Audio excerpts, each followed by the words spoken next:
સ્પષ્ટ વક્તાપણાનો અર્થ એ નથી કે હું જે માનું છું તે સૌને કહેતો ફરું. સ્પષ્ટ વક્તાપણું તો સામેવાળાની લાગણી, તેનું હિત અને સિદ્ધાંતો વચ્ચેનું અદ્ભુત સંતુલન છે.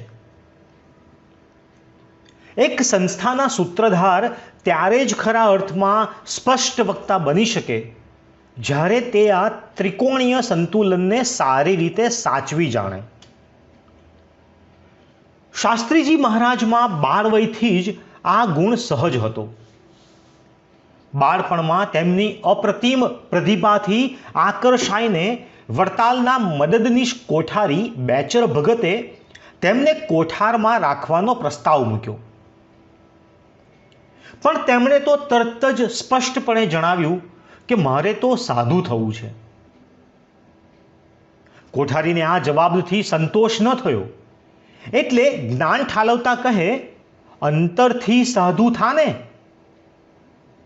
ડુંગર ભક્ત નાના હતા, પણ તેમનો ઉદ્દેશ્ય સ્પષ્ટ અને સચોટ હતો. એટલે રજોગુણી વેશ ધરાવતા બેચર ભગતને દ્રઢતા સાથે કહી જ દીધું કે તમે અંતરથી સાધુ થાવ, મને તો એવા સાધુ મળશે ત્યારે સહેજે થવાશે. અહીં રોકડું પરખાવવાની એમની એ સ્વાભાવિકતામાં એમના જીવન આદર્શોનું એક પ્રતિબિંબ દેખાય છે. ભગવાન સ્વામિનારાયણે પણ આવી જ વાત ગઢડા અંત્ય પ્રકરણના 25મા વચનામૃતમાં કહી છે. તેઓ કહે છે, પોતાના મનમાં જેવું હોય તેવું બીજાથી દબાઈને કહેવાય નહીં, એ તો અતિશય ભૂંડું છે. શાસ્ત્રીજી મહારાજની આ જ લાક્ષણિકતા હતી, સ્પષ્ટ વક્તાપણું.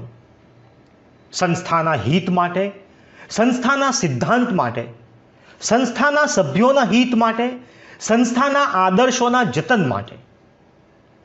પોતાના અંગત હિત માટે નહીં, અંગત મમત્વ માટે નહીં, અંગત રાગ દ્વેષ માટે નહીં. આવા વિરલ પુરુષ જ અન્યની લાગણી, તેનું હિત અને સિદ્ધાંતના ત્રિકોણીય સંતુલન સાથે સફળ નીવડી શકે.